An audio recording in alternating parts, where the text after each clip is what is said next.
வீட்டுக்கு வந்தாலும் ஒரு நாள் இதே வார்த்தையை கேட்க முடியுமா?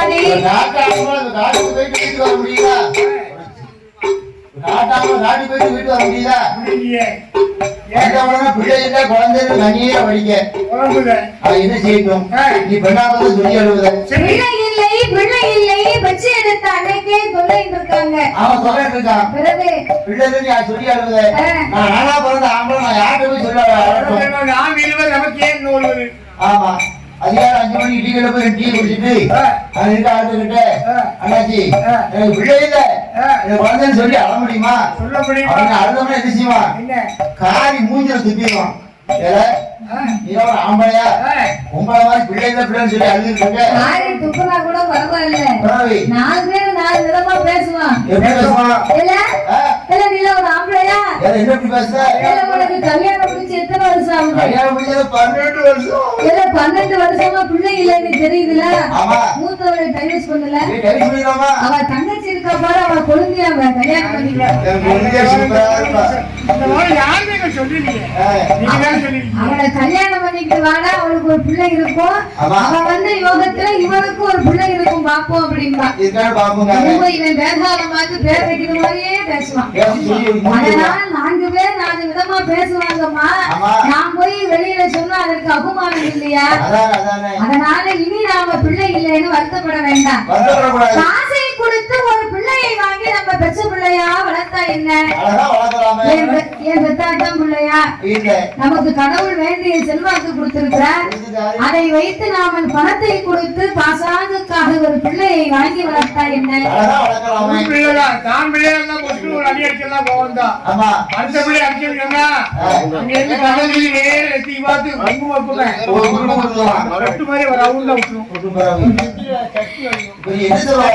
அதனால அண்ணா எத்தனைதான் நாமல் பணம் கொடுத்து ஒரு பிள்ளையை வாங்கி வளர்த்தாலும் நாளை ஒரு காலத்துல அந்த பிள்ளை ஒரு சேட்டை பண்ணும் போது ஏன் பண்ணேன்னு அடிக்க மாட்டோம். அடிக்கணும்னு கைய ஓங்குதான் அந்த பிள்ளை நம்மளை பார்த்து கேட்பாங்கல, வயத்துல பிறந்திருந்தா என்ன அடிக்கணும்னு நினைப்பியா?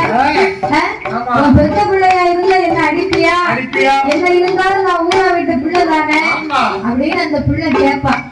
அதனால் மன்னா பொன்னுருகி ஐயா பிரம்மரிஷியே இருந்திருந்து நாமல் பிள்ளை இல்லை என்று வருத்தப்பட்டு நாளை ஒரு காலத்தில் வாழ்ந்திருந்து வைகுண்டம் சேரும் காலம் வந்த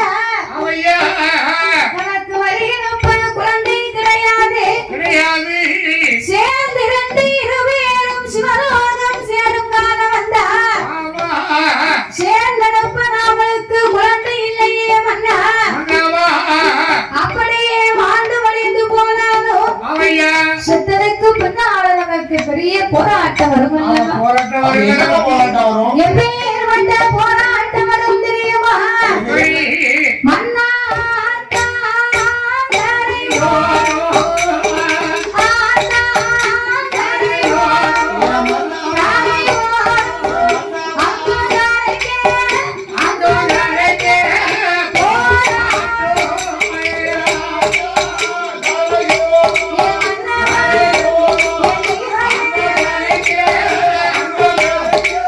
Oh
பண்ணுவா. ஆத்துக்குள்ளவே காரணத்தை பிள்ளை இல்லாம மாட்டு வடிஞ்சிட்டா சரி நம்மள அடக்கம் பண்ணுறதுக்கு சொன்னதுக்காக நம்ம திட்ட வர மாட்டான். வரவே மாட்டான். ஏன் தெரியுமா? ஏன் காசு பணத்தோடு நாம இறந்து போனா ஆமா மூணாவது வீட்டு சொந்தக்காரனா இருந்தா கூட நான் தாமே கொல்லி வைப்பேன்.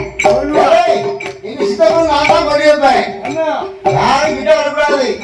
வேற யாராவது கிட்ட வந்தீங்கன்னா கிட்ட வந்தா சரி இதெல்லாம் சரிப்பட்டு வராது. ஆமா, எங்க சித்தப்பனுக்கு நான் தான் கொண்டு வைப்பேன்.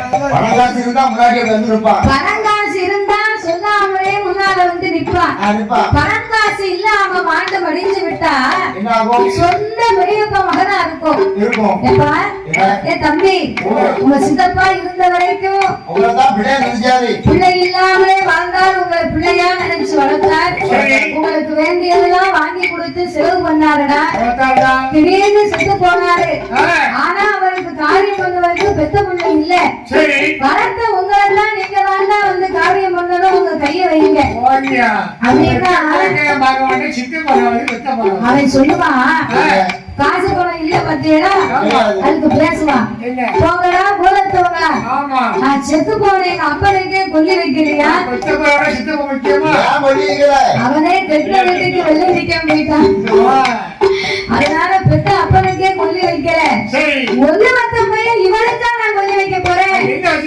சித்தப்பனாவது செட்டப்பனாவது தூக்கியா சவத்தை அப்படின்றான்.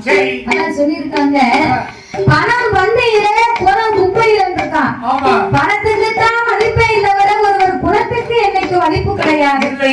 அதனால அம்மா என் பொண்ணுடைய இனியும் நாமல் குழந்தை இல்லை என்று மனம் வருந்த வேண்டாம். தீராத விலைக்கெல்லாம் தெய்வமே துணை என்று சொல்லுவார்கள். நம்மள மாதிரி திட்டச்சவங்களுக்கு இந்த ஐயா தான் துணை இருப்பாரு. அதனால் கை குழந்தை வேணுமானால் கடவுளை நினைத்து கையெழுத்து வணங்க வேண்டும். சிவனை நினைத்து நாம் சிவத்தவங்களை செய்ய வேண்டும் என்று பொன்னுறுதியும் பிரபரிசியுமாக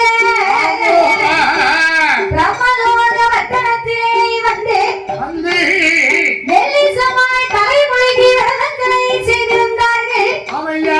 தலைமுழுகி ஸ்நானம் செய்து சங்கரன் சிவனை நினைத்து தவச்சாலை அலங்காரம் செய்ய வேண்டும் என்று எப்படி தவச்சாலை அலங்காரம் செய்கிறார்கள்?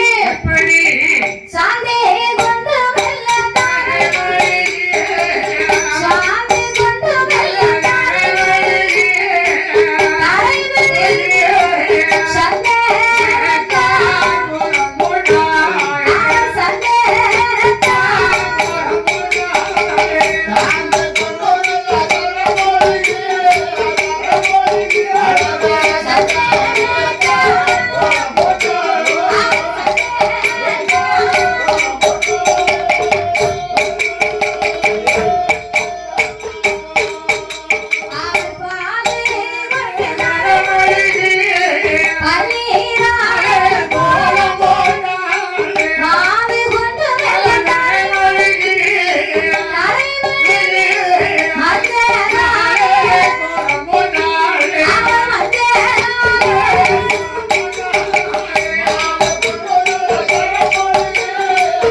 ஈராறு 12 வருடங்களாகவே தவங்களை செய்தார்கள். ஒரு நாளா ஒரு மாதமா 12 வருடங்கள் அப்படின்னா நாட்கள் பல வாரங்களாக, வாரங்கள் பல மாதங்களாக, மாதங்கள் பல வருடங்களாக, இப்படியே ஈராறு 12 வருடமும் சென்று விட்டது. ஆண்டவர் இன்னைக்கு வருவார், நாளைக்கு வருவார் அப்படின்னு எதிர்பார்த்து எதிர்பார்த்து எதிர்பார்த்து சிவபெருமான் வந்தவாறு வரவே இல்லை. அப்ப கடவுள் நமக்கு ஏன் இன்னும் மனம் விளங்கி வரல? என்ன காரணம்? ஒருவேளை நம்ம தவத்தில் ஏதாவது குற்றம் குறை இருக்குமா?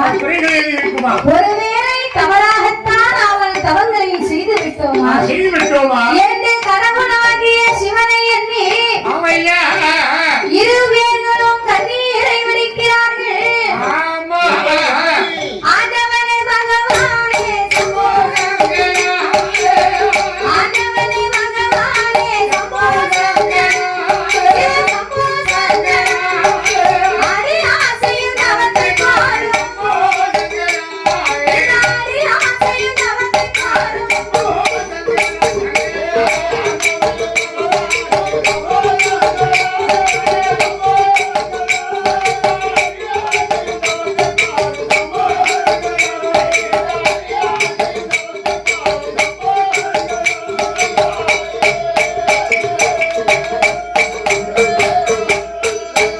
சாமி ஈஸ்வரனே, ஈஸ்வரனே, ஈஸ்வரனே இறையோனே,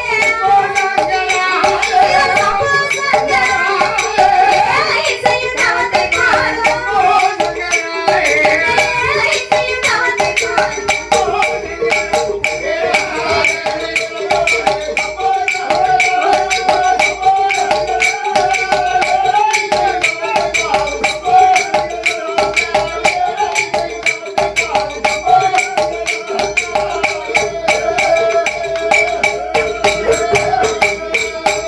சாமி வரிகளுக்கு, வரிகளுக்கு, வரிகளுக்கு மரபொருளே,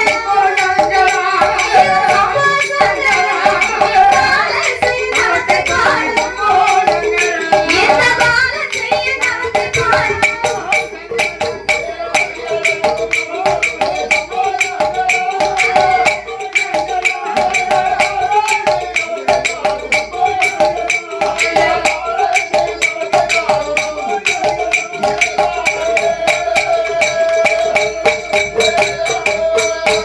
சாமி என்ன குற்றம், நான் என்ன குற்றம், நான் என்ன குற்றம் செய்திட்டேனோ? சம்போ சங்கரா, ஏழைக்கு நீர் இறங்க வேணும், ஏழைக்கு நீர் இறங்க வேணும். ஏழைக்கு நீர் இறங்க வேணும்.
அப்பந்தான் சிவனுக்கு தெரிந்ததா பிரம்மலோக வட்டத்திலே பிரம்மரிஷியும் பொன்னுருகையும் பலத்த தவம் இருக்கிறார்கள். ஐயோ, நாமளுக்கு பூஜை செய்ய ஒரு குழந்தை வேணும் என்றல்லவா இருவேரும் இந்த தவம் இருக்கிறார்கள். சுயநலம்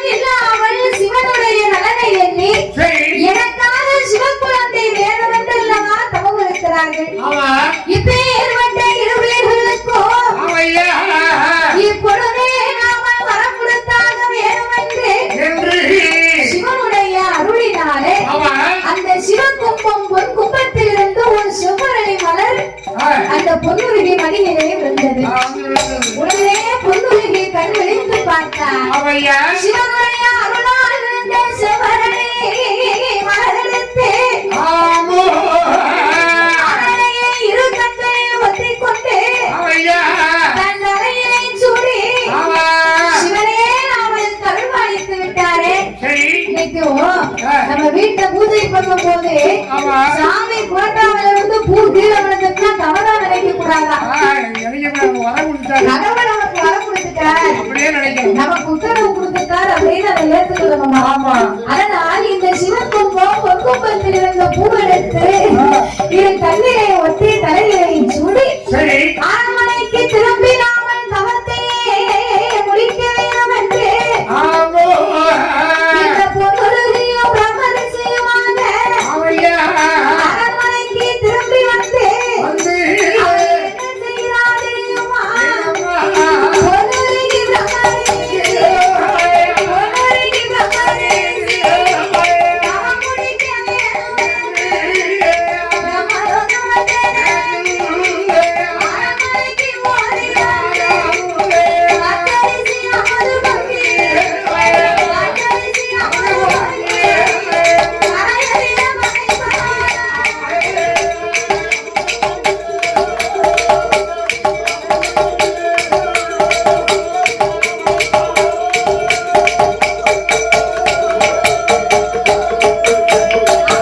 அச்சரிசி அமது பங்கி மூணாக பிரிப்பார்.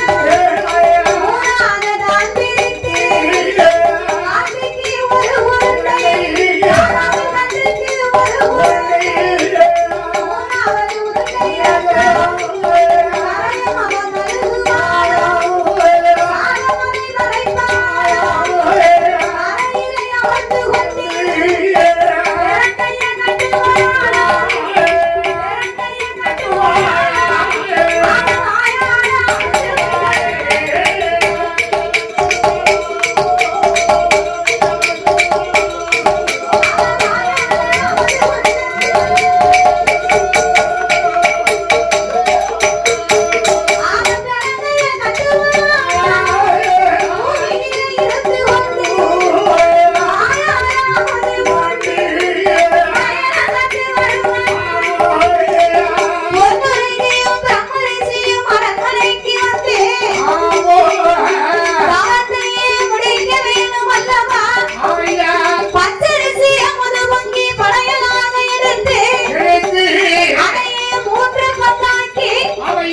ஒரு உருண்டை சாதத்தை சாக்கைக்கு வைத்தார்.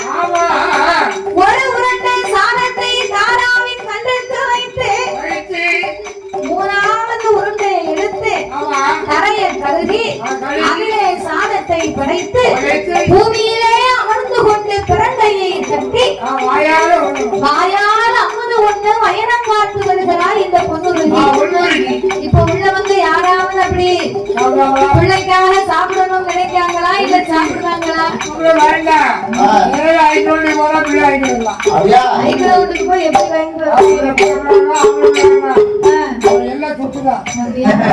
நீங்க உள்ள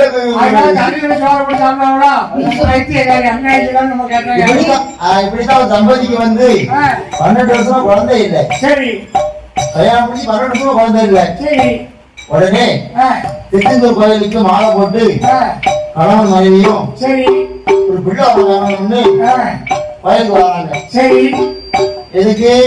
பிள்ளைக்காக கோயிலுக்கு கோயில வந்து இருக்காங்க. அங்க ஒரு பொம்பளை வந்து 2-3 பிள்ளை குட்டி, சரி, ஒரு சின்ன பிள்ளை வந்து கக்கா இருந்துச்சு.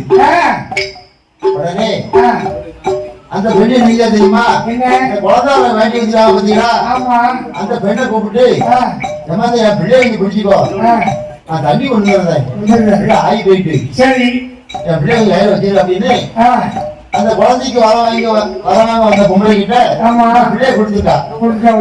உடனே அந்த பொம்பளை நீங்க தெரியுமா, நானே பிள்ளை வர வேண்டி வந்திருக்கேன், எவ்வளவு நாள் சுத்தமா இருந்து மாலை போட்டு 3 மாசம் மாலை போட்டு சுத்தமா வந்திருக்கேன், இந்த பிள்ளை என் கையில கொடுக்க அம்மா போ நீ வேற யாரையா கொடு அப்படின்னு சொல்லிட்டு வந்துட்டா. முடிஞ்சது.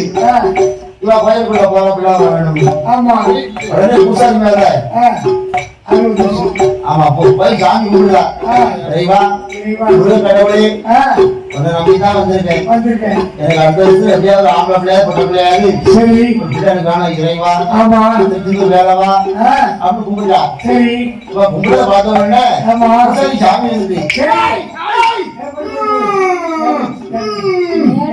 என்ன கேட்க யார்கிட்ட நீ பிள்ளை கேட்க? என் சன்னதிக்கு வெளியில உனக்கு பிள்ளை கொடுத்தேன். நீ பிள்ளை வாங்கினியா? அக்கா பிள்ளை வேண்டாம் சொல்லியா?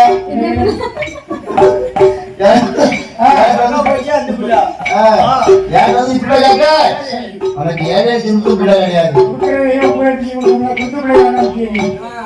வச்சு கொடுத்தாரு பிள்ளை கொடுத்தாரு. எந்த பிள்ளை இருந்தாங்க? இல்ல அதான் இறைவனுடைய சோதனை. அதான் பிள்ளை கையில கொடுத்தா வாங்க முடியாது. அது பிள்ளைங்க உள்ள இருக்கு அப்படி பாதுகாப்பா வெளியே வச்சு பிள்ளை கொடுத்து வாங்க மாட்டேன். சரி இன்னும் பிள்ளை கிடையாது அப்படின்னு போச்சுட்டா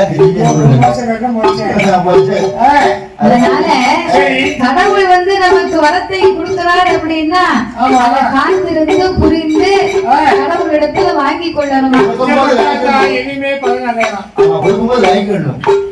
அதனால இந்த பிரம்மரிஷியும் ஒன்றுகையாகப்பட்டவளும் ஆயால் அமுது உண்ண வயதம் காத்து வந்த மகிமையினாலே கல்லை கண்ட இடங்கள் எல்லாம் கைதொழுது வணங்கினான் அல்லவா. அவன் தவத்தின் மகிமையின் காரணத்தால் இந்த பொன்னுருகியானவள் எவ்விதமாக இருக்கிறார் தெரியுமா? அனுமானம் குடிமறந்தார்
நான்காவது மாதத்திலே நாவு பல்லு உணர்ந்தது.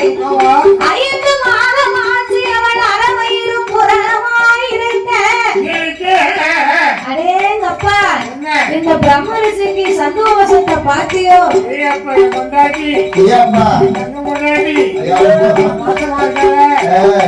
அப்படின்னு நினைச்சு அவளுக்கு கொடுக்காத பண்டம் இல்ல, பலகாரம் இல்ல, பணம் இல்ல, என்னென்ன இருக்கோ அத்தனையும் வாங்கி கொண்டு வந்து மனைவிக்கு கொடுத்தாள். இந்த பொதுரிகையானவள்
இதெல்லாம் வாங்கினா அவளுக்கு பிடிக்க மாட்டேன். மிட்டாய் கடைக்கு போனால் மிட்டாய் பெட்டி வாங்கினார். அடே அப்பா அதிரசம் முறுக்கு எல்லாமே சாப்பிட்டா லட்டு பூந்தி சிலப்பி. இந்த மனுஷன் வரணும். அதையுமா திங்கா புது பஸ் ஸ்டாண்ட்ல அதுதான் பையன் முடியாதுங்க தெரியுமா? திருநெல்வேலி புது பஸ் ஸ்டாண்ட்ல நாங்க பஸ்ல இருந்தோம். அந்த டீ கடையில ஒவ்வொரு பையனும் உமாமா அது பூரா தோசமா புளிச்ச மாவுல பெரிய பெரிய பையனை போட்டு வச்சோடனே எங்க அண்ணன் பார்த்துட்டே இல்லாது யாராவது வாங்கி கொடுப்பாங்க அப்படின்னு அந்த இடத்துல வந்து பையன் முடியாது. அதுக்குதான் பூஜாரி வந்தவனே கொடுத்துட்டாரு. சும்மா அள்ளி கொடுக்கல பாத்திரத்தோட கொடுத்துட்டாரு. எவ்வளவு வேணும் சாப்பிடுங்க. உங்களுக்கு போக மிச்சம்னு அள்ளி கொடுத்துட்டாரு. அவன் எனக்கு சக்கரை வியாதி இருக்கு நான் ஒரு பையன் திங்கல நல்லா இருக்கு கதை. அதனால இத்தனை பண்ட பலகாரத்தை வாங்கி கொடுத்து இந்த பொண்ணுக்கு சாப்பிடறதுக்கு மனசு வரல. ஏன் சாப்பிட மாட்டேங்க? அவ வாய்க்கு ருசிக்கல. எதை எடுத்தாலும் வா வா அப்படிங்க வாங்கியா வருது நீங்க முடியல. மாதம் உடலது தளரும் ஈராமாதம் இடையது வெளியும் மூன்றாம் மாதம் அதாவது வெளுக்கும் நான்காம் மாதம் நடந்தால் இறைக்கும் மாங்காய் இருக்கும் சாம்பல் ருசிக்கும் வசதியினாலே அடிக்கடி மயக்கமும் சுமந்தவள் தவிக்கும் மாதங்கள் 10 சிப்பியின் வயத்தில் 20 முத்து.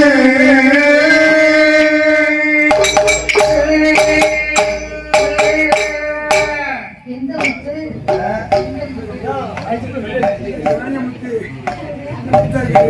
முத்துவா இருக்காரா?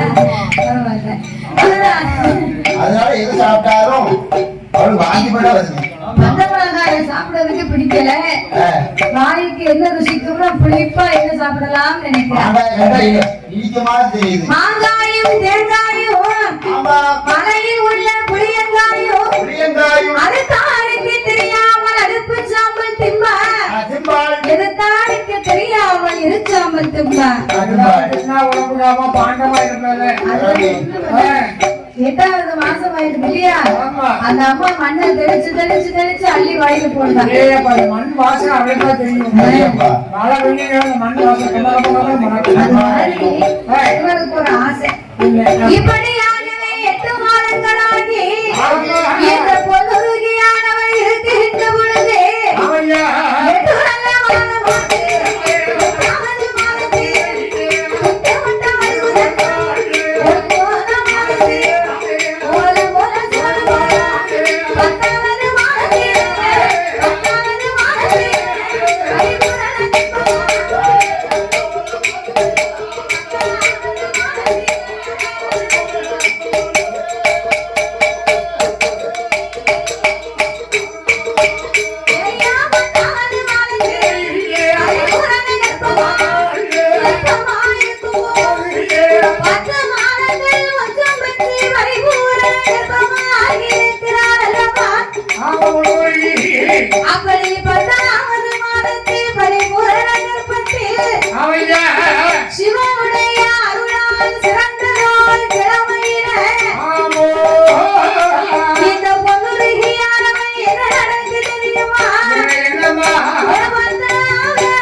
சந்தோஷப்பட்டு பொன்னரகியும் பிரம்மரிசியுமாக பிள்ளை பிறந்ததை சிறப்பு செய்ய வேண்டும் என்று அவர்கள் எப்படி சிறப்பு செய்கிறார்கள்?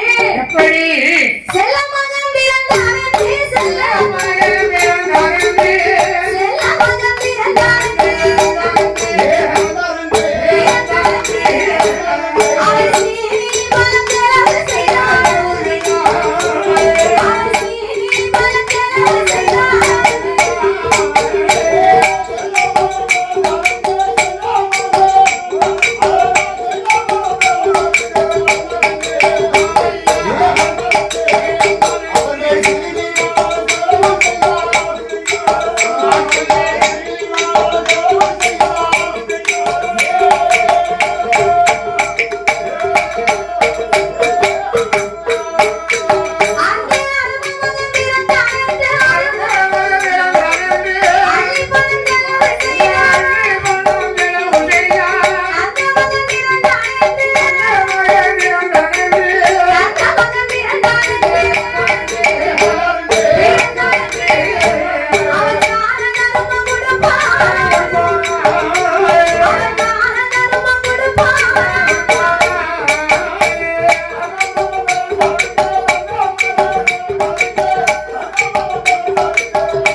அந்த காலத்துல வந்து பிறந்த பிறந்தாச்சு அப்படின்னா சீனி போல இல்லையான்னு கேட்பாங்க. கேட்பாங்க கொடுத்திருக்காங்க.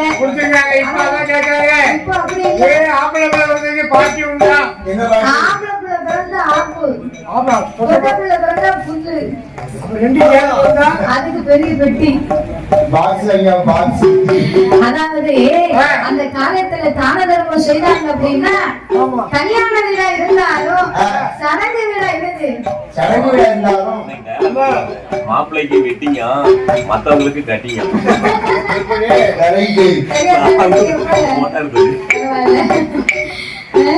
அந்த காலத்துல கல்யாண விழா இருந்தாலும் சடங்கு விழா இருந்தாலும் சரி. குழந்தை பிறந்த விழா இருந்தாலும் ஆமா. கிழமை கிழமை போய் சேர்ந்தாலும் தானத்திலே சிறந்த தானம் என்ன தானம்? பூமியை தானமா கொடுப்பாங்க. அம்மா பூமியா பொன்பொருள். பூமியை நிலவதியை வச்சுருப்பா ஆமா. அப்படின்னு கொடுப்பாங்க. பூமியை தானம் உங்க தானத்திலே சிறந்த தானம் அன்னதானம். அப்போ அவ்வளவே கொடுத்தாலும் வெளில முடிஞ்சு போக ஐயா கொஞ்சம் பார்த்து செய்யுங்க ஆமா. கேட்டோம் சொன்னா தருவாங்க. ஆமா. அப்புறம் போதுமா என்ன அமுது அண்ணன் தான் ஒண்ணுதான் போதும். ஓ, ஆமா. மனிதன் எதை வேண்டாம்னா சாப்பாடு ஒண்ணுதான் போதும். முதல்ல சாப்பாடு வைப்பாங்க, சாம்பார் ஊத்துவாங்க, அதான் சாப்பிடுவோம். சரி. ரெண்டாவது என்ன ஊத்துவாங்க? வத்தக்குழம்பு ஊத்துவாங்க, அதையும் வாங்கி சாப்பிடுவோம். மூணாவது சாப்பாடு வாங்கி ரசம் வாங்கி சாப்பிடுவோம். நாலாவது மோர் வாங்கி சாப்பிடுவோம். ஆமா. அதுக்கப்புறம் வருமானம் ஆள் சோத்தை கொண்டு வந்தாருன்னா அடி இங்க வைக்க வருவாரு. அதாவது என்ன சாப்பிட முடியாது, வச்சுதாங்க சாப்பாடு ரொம்ப போயிடும். அதான் எதை வேண்டாம்னா அண்ணன் ஒண்ணுதான் போதும்னு சொன்னாங்க. அதனால அந்த காலத்துல எந்த நிகழ்ச்சியா இருந்தாலும் கல்யாண வீடு, சடங்கு வீடு, கிழமை போய் சேர்ந்த வீடு, ஒரு புது வீடு அப்படின்னா எந்த நிகழ்வுக்கும் சாப்பாடு தான் வச்சிருக்காங்க. இப்ப அப்படி இல்லாம போச்சு பாத்துக்கோ. இப்ப சாப்பாட்டுக்கு ஆசைப்படுறவங்க யாரு? பூரா உங்களை மாதிரி ஆட்கள் பூரா ஒரே பார்ட்டி தான். ஆம்பளை வந்து கேள்விப்பட்டேன். 4 நாளாகி போச்சு சொன்னாங்க. எல்லாத்தையும் பார்த்து எனக்கு ஒண்ணு வாங்கி கொடுத்தேன். உனக்கு புள்ள பிறந்து எனக்கு பார்த்து வச்சேல இப்ப ஒண்ணு நீரு சின்ன பையன் பார்த்து வேணுங்க. அவன் இப்ப வந்து உங்க பிள்ளை வந்து ஏதாவது பார்த்து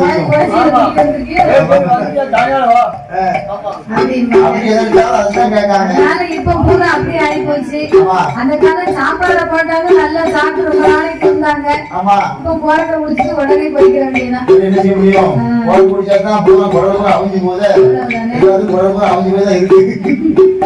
அதனால இந்த பொண்ணுலகையும் ரொம்ப விஷயமாக சிவனுக்காகவே இந்த குழந்தை பிறந்ததாக மனதிலே சந்தோஷப்பட்டு வாரவருக்கும் போறவருக்கும் வஸ்திர தானங்களை எல்லாம் செய்து பாலோ பழமோ சீனியா சாப்பாடா அப்படி என்னென்ன வேணுமோ எல்லாவற்றையும் செலவு செய்தார்கள். அப்படியாகவே செலவு செய்திருக்கும் போது பிள்ளைக்கு சிறப்பான பெயர் நாமத்தை கொடுக்க வேண்டும் அல்லவா? 16ஆம் நாள் அந்த பிள்ளைக்கு பெயர் சூட்ட வேண்டும் என்று பிறந்த பிள்ளைக்கு என்ன பேர் வைக்கலாம்? ஒரு நல்ல பேரு சொல்லு பாப்போம். ஆம்பளை பிள்ளைக்கு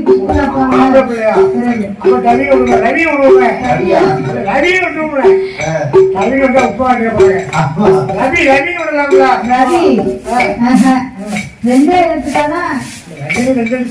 அதாவது நீண்ட பேர் வச்சா நீண்ட ஆயுளோட இருப்பாங்க. அதுக்காக ஒரு நீண்ட பேரை சொல்லி பார்ப்போம்.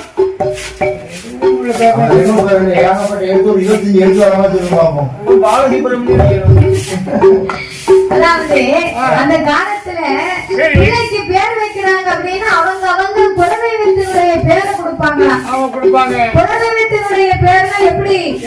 ஆம்பளை பிள்ளையா இருந்தா ராக்கே, பொட்டை பிள்ளையா இருந்தா ராக்கி, ராக்கே ராக்கி, மூக்கே மூக்கி, சொக்கே சொக்கி, இருளப்பே இருளாயி, மாடே மாடத்தி, சொடல மாடே சொடல மாடத்தி.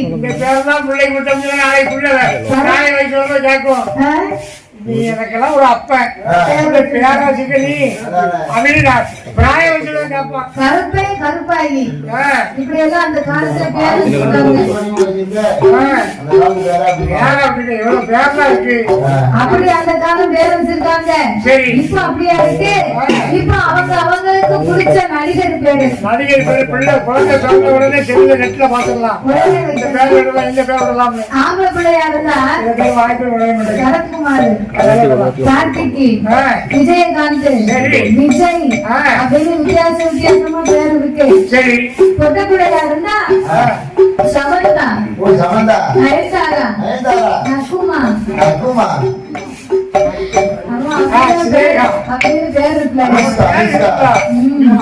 அதனால இப்படி எல்லாம் நம்ம இப்ப பேர் வைக்கும். ஆனால் பிறந்த தெய்வ பிள்ளை பேர் விட்ட தெய்வ குழந்தைக்கு என்ன பெயர் வைக்கலாம் என்று எண்ணி பார்க்க சிவனுக்காகவே பூஜை செய்ய இவன் பிறந்ததனால சிவனுடைய அருளால் வந்து உதித்ததனால இந்த பிள்ளைக்கு என்ன பெயர் கொடுத்தாங்க தெரியுமா? சிவக்குழந்தை, சிவக்குழந்தை, சிவக்குழந்தை,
தந்தை கால் நோக்கும் என்று பூமியில விட்டவன் ஒரு பாதங்கள் நோக்கும் என்று தோல்ல தொட்டி கட்டி தொழில இடப்படுத்தி நடைபெறத்தி ஆமா ஈ கடிக்காம எறும்பு கடிக்காம ஆமா எது மேல வந்து அடிடாம போன கடிச்சிடாம சரி பிள்ளைய பத்திரமா வளர்த்து வராங்க ஆமா கண்ணு வருத்துமா பிரவாசி பொருளுக்கு பிள்ளைய அவன் கணவன் வீட்டுல மனைவி பிள்ளைய பத்திரமா பாத்துக்குவாங்க சரி இந்த மனைவி எப்படி வெளியே போனாங்கன்னா அவன் வீட்டுல பத்திரமா பிள்ளைய பாத்துக்குவாரு சரி எங்கேயும் பிள்ளை விட்டு எங்கேயும் போக மாட்டாங்க ஆமா அவளை கண்ணு வருத்துமா வளர்த்து வராங்க சரி அப்படியாகவே ஆமா இந்த சிவக்குழந்தை பாலகனை சிறப்பாகவே வளர்த்து வரும்போது வரும்போது கொஞ்சமா ஒரு வயதாச்சு 20 வயதாச்சு ஆச்சி உச்ச 3 வயதாச்சு 3 வயதிலே முடிவிலைக்கு காது குத்தி காது குத்தி முத்தான கடுக்கம் போட்டு போட்டு 4 வயதாச்சு நடந்து விளையாடினார்கள் ஆமையா 5 வயதிலே இவனுக்கு அறிவு பாடத்தை கற்பிக்க வேண்டும் என்று வேணுமென்று என் சிவக்குழந்தை பாலகனுக்கு ஆமா 5 வயதாச்சு அப்படின்னா சரி அந்த பிள்ளைய நல்ல பள்ளிக்கூடத்துல கொண்டு போய் சேர்க்கணும். நல்ல வார்த்தை ஓடி படிக்கின்றோம் 5 விளையாடுறது 50 வயதா 50 விளையாடு இருக்காங்க. ஆமா பிள்ளைய அடிச்சு வர முருகைய ஒடிச்சு வர ஏமா இருக்கிறாங்க முருகைய முடிச்சா தந்துடும் பிள்ளைய அடிச்சு தெரிஞ்சிடும் சின்ன பிள்ளை திருந்தோம் உடுக்கார பிள்ளை திருந்துவா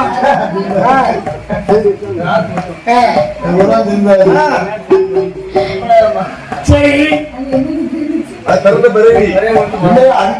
முருங்கை ஒடிக்கிறோம்னா முருங்கை பருத்து உத்தரத்துக்கு ஆகாது தூணு எதுக்காகும் உத்தரத்துக்கு ஆகும்னா அங்க உத்தரத்துக்கு குழம்பு வைக்கலாம்ல முருகன் அது அப்படி வந்துக்கலாமோ ஆயிரம்னா ஜாக்குமா வந்து பெரிய மரமா இருந்து வெட்டினாங்கன்னா சரி அது வீட்டுல உத்தரத்துக்கு போட்டு வீடு வெட்டுவாங்க கட்டுவாங்க அந்த காலத்துல இப்ப வந்து போன செண்டி ஆகி போச்சு சரி அப்ப முருகை வந்து 10 வந்து உத்தரத்துக்கு போட முடியாது அப்ப சொன்னாங்களா முருகை பத்தா தூளாயிடுமா போட முடியாது சரி அதை பருத்து விட்டோம்னா மேல வளர்ந்து போயிட்டுனா சரி மரத்து மேல ஏறி முருங்காய் பறிக்க முடியாது மேல எல்லாம் முருங்கை ஒழுங்கி போகும் அதனால முருங்கை மட்டும் ஒழுக்கி கைக்குள்ள வளர்த்து வச்சுக்கிட்டோம்னா சரி தாத்தா பருப்பு அறுப்பு அள்ளி போட்டு வந்து பழக்கம் இட்டு முருங்காய் பிடிக்கலாம் உடனே நள்ளி கொடுக்கலாம் அதே மாதிரி 5 வயசுல உள்ள பிள்ளைய அடிச்சு வளர்த்தோம்னா சரி அவன் அடிப்படைஞ்சு இருப்பான் ஆமா உன் மாதிரி 50 வயசு பிள்ளை அவனை அடிக்க முடியுமா அடிச்சு போடுவான் அதனால சொன்னாங்க சரி அடிக்கல இப்ப உள்ள பிள்ளைக்கு அடிக்கும்.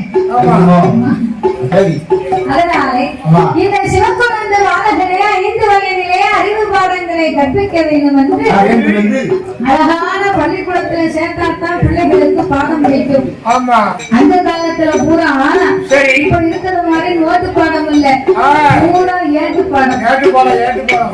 சரி அப்படியாகவே இந்த சிவக்குழந்தை பாலகனுக்கு ஆமையா 5 வயதில் இருந்த அறிவு பாடங்களை கற்பிக்க வேண்டும் என்று ஆமா குருவை அரண்மனைக்கு வரவழைத்து அழைத்து கோடி வேட்டி குருதட்சணை அத்தனையும் கொடுத்து நல்ல நாள் பார்த்து தினம் குறித்து சரி பிள்ளைக்கு பாடம் கற்பிக்கணும் பள்ளிக்கூடத்துல சேர்க்கணும்னா எந்த மாசத்துல சேர்க்கலாம்? பொட்டாசி மாசம் சித்திரை மாசம் வச்சு சித்திரை போது எவ்வளவு பேர போறாங்க சித்திரையில சேர்க்க நீ சுத்தி வாங்க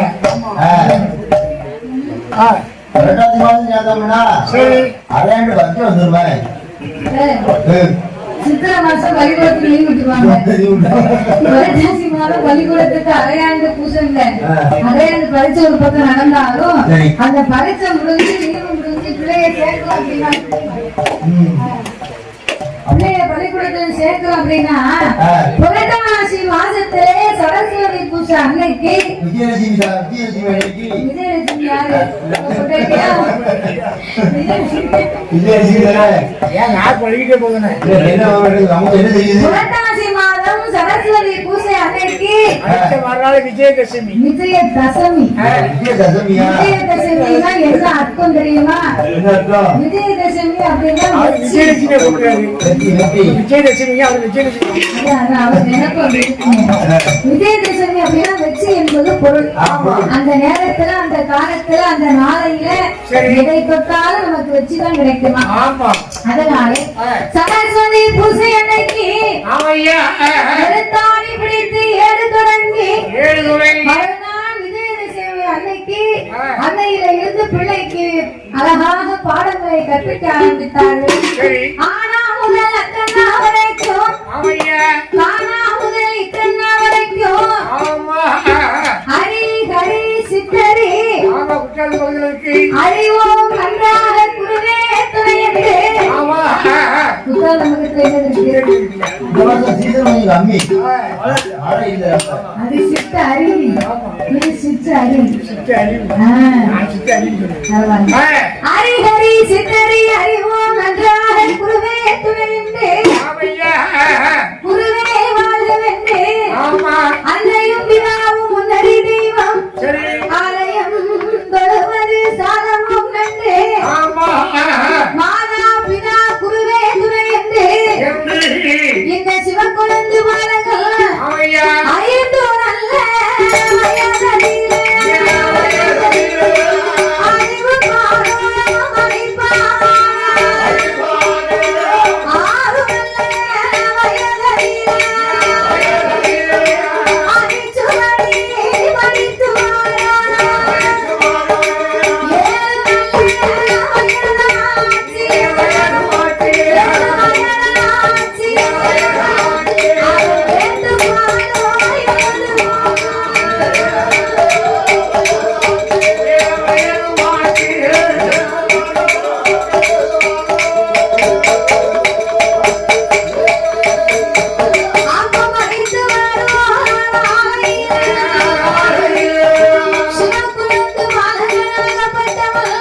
ஐந்து வயதில் இருந்த அறிவு பாடங்களை படித்து வருகின்ற நாளையில் சிறு வயதில் இருந்து சிவன் மீது அன்பு உள்ளவனாகவே வளர்ந்து வருகிறார். சிவன் பூஜைக்கு அப்பா காலையில் இருந்து 6 கால பூஜை செஞ்சா இவன் பள்ளிக்கூடம் போறது அப்பா கூட சேர்ந்து சிவன் பூஜையை பார்ப்பது இதையே வழக்கமாகவே வைத்திருந்தார். இப்படி 12 வயதுக்குள்ளே பல வாரங்களை எல்லாம் வெடித்து முடிப்பேன். அதுக்கு பிறகு நான் பள்ளிக்கூடம் போக மாட்டேன், உங்க கூட பூஜை பண்ணதான் வருவேன்னு ஒத்த காலில் நிற்கிறேன். அறியாத வயசுக்கு என்னதான் தெரியுங்களா அப்பா நீங்க என்ன பூஜை பண்றீங்களோ உங்க கூட நான் வாங்க இல்லையா அதனால சிவனுடைய பூஜை நம்ம கண்டிப்பா சிவனுக்கு செய்யக்கூடிய பூஜையை உங்களை விட சிறப்பாக நான் செய்து முடிப்பேன். ஆமா சிறு வயதில் இருந்து உங்களோடு வந்து உங்களை பார்த்திருக்கிறேன் அப்பா. ஐயா அவர் மீது உள்ள அதீத அன்பினால் அவருக்கு பணிவிடை என்னவோ நான் பொறுப்பாக செய்வேன். சரி இனிமே நீங்க பூஜை பண்ண போகக்கூடாது. வயசாகி வச்சு உட்கார்ந்து இனிமே நீங்க வீட்டுல ரெஸ்ட் எடுங்க. ஆமா நான் போய் சிவனுக்கு பூஜை செய்து வருகிறேன் என்று சரி 12 வயதிலே இருந்து ஐயா பகவானுக்காகவே இந்த சிவக்குழந்தை தன்னையே அர்ப்பணித்து ஆமா ஆளும் நல்ல பகருமாக ஆளுநாள பூஜையத்தான் அருமையோடு செய்து வாரான். செய்து வாரான்.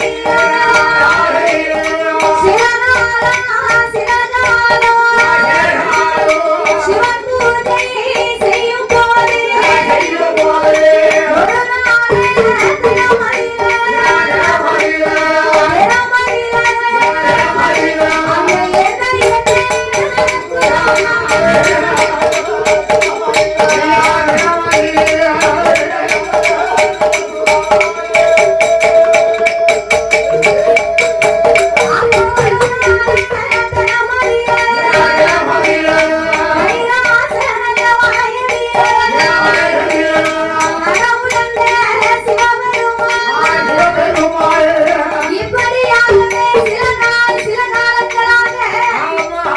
சிவனுக்கே தன்னை அர்ப்பணித்து அல்லும் பகலும் 60 நாளிகையுமாக 6 கால பூஜையை ஆனாருக்கு செய்து வந்தான் அல்லவா.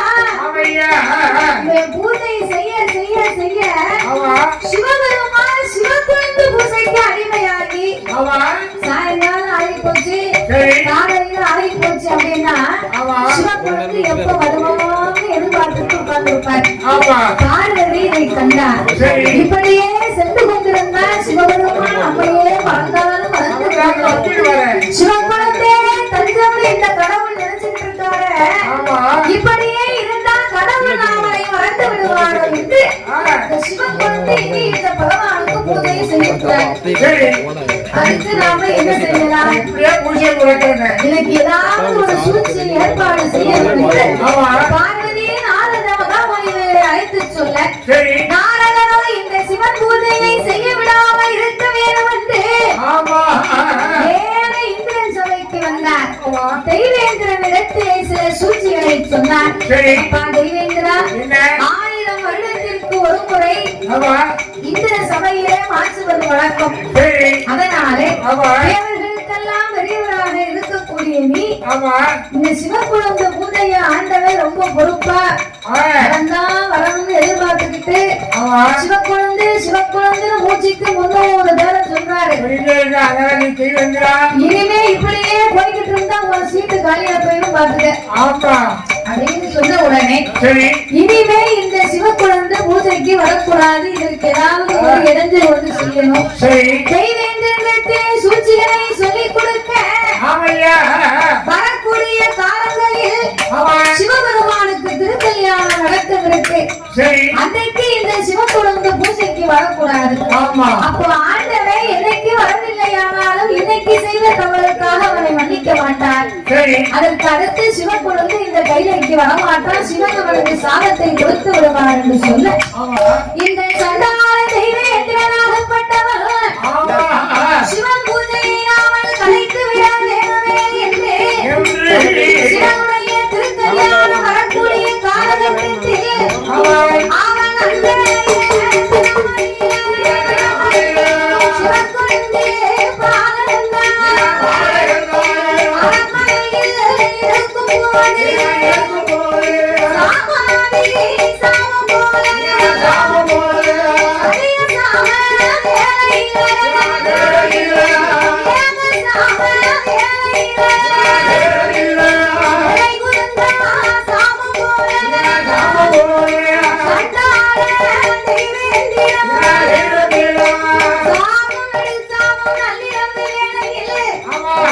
இரவு நேரத்தில் யாருக்கும் தெரியாமல் இந்த சண்டாளத்தை வேண்டினார். 12 மணியளவில் இந்த சிவக்குழந்தை அரண்மனையிலே வந்து உறங்கிக் கொண்டிருக்க அரண்மனைக்கு மேலிருந்து செஞ்சேவல் வடிவம் கொண்டு இவரை சிறகு நட்டி கூவினாம் பாருங்க. சிவக்குழந்தை விடியற்காலம் ஆகி போச்சு, ஆண்டவனுக்கு பூஜை செய்யும் நேரம் வந்தாச்சு என்று பொறுப்பாக எழுந்தரித்தார். குழந்தையை கையிலே எடுத்து துரட்டியவும் கையிலே எடுத்து சிவனுக்காகவே பூங்காவனத்திற்கு வந்த பூமலர்களை பறிக்க வந்தார். பூமலர்கள் எதுவும் விரியவில்லை. கங்கைக்கு வந்து பார்த்தா கங்காதேவி இன்னும் முடிக்கல. என்ன ஆச்சு? இதுவரைக்கும் நேரத்துக்கு வந்தோம், சரியாகத்தானே அமைந்தது. இன்னைக்கு பூக்களும் மலரவில்லை, கங்காதேவியும் ஒழிக்கவில்லை. ஆனால் செஞ்சேவல் மட்டும் சிறகு தட்டி கூவியது. ஒருவேளை பொழுது விடியதற்கு முன்னாலே எழுந்திருத்து விட்டோமா? சற்று நேரம் நாமல் அசந்து வந்ததனால சற்று நேரம் படுத்திருப்போம் என்று பூக்குழலை தலைக்கு வைத்து சிவக்குழந்தை சிறிது நேரம் கண்ணயர்ந்து உறங்கினான். அவன் பிள்ளை சின்ன பிள்ளை அங்கிருந்து ஓடணும் பற்றியா அசதியில அப்படியே உறங்கிட்டான். போச்சு சூரிய வெளிச்சம் அப்படியே காலை 8 மணிக்கு இவன் முகத்துல வந்து பட்ட உடனே ஐயோ கடவுளே, சிவனுக்கு செய்யக்கூடிய பூசை தவறிவிட்டது, ஆண்டவனும் கோபப்படுவார் அல்லவா, இது என்ன மோசம் நடந்தது என்று கைலாசம் ஓடி வந்து கடவுளுக்கு கையெடுத்து வணங்குவார். இந்த சிவக்குழந்தை வந்து பூஜையை முடிப்பதற்கு முன்னால பார்வதியை சிவனுக்காகவே சிவபூஜையை முடித்து விட்டார். சிவபெருமான் இந்த சிவக்குழந்தை வாழ்க்கை இன்னைக்கு என்னைக்கு இவன் பூஜையை மறந்திருந்தாலும் உன்னை மன்னித்திருப்பேன். இன்னைக்கு என்னுடைய திருக்கல்யாணம், இன்றைக்கு எனக்கு பூஜையை மறந்ததனால இனி என் கையைக்கு நீ வரக்கூடாது, உன் கையால் எனக்கு பூஜை வைக்க கூடாது என்று கடும் கோபம் கொண்டு சிவக்குழந்தை ஆண்டவன் பேசிய போது ஆண்டவன் மீது அதிக அன்பை கொண்டு அந்த சிவபெருமானே இதுவரைக்கும் என்னாலும் உங்களுக்காக நான் நேரம் தவறுவதில்லை, ஒரு கணம் விட்டதில்லை. ஆனால் இன்னைக்கு ஏதோ ஒரு சூழ்ச்சி நடந்தது, அதனால் இந்த பூஜையும் தவறி விட்டது. சிவனே, தெரியாமல் செய்துவிட்டேன், இந்த சிறுவனை மன்னிக்க வேண்டும். உமக்காக பிறந்தவன் அல்லவா, உமையே நினைப்பவன் அல்லவா. சிறியார் செய்த குற்றத்தை பெரியார் பொறுப்பது உன் கடமை அல்லவா. இந்த பாலன் செய்ததை பகவான் நீங்கள் பொறுக்க வேண்டும். அப்படி என்று சிவன் குழந்தை சிவனார் மீது உள்ள அன்பை கொண்டு Yeah.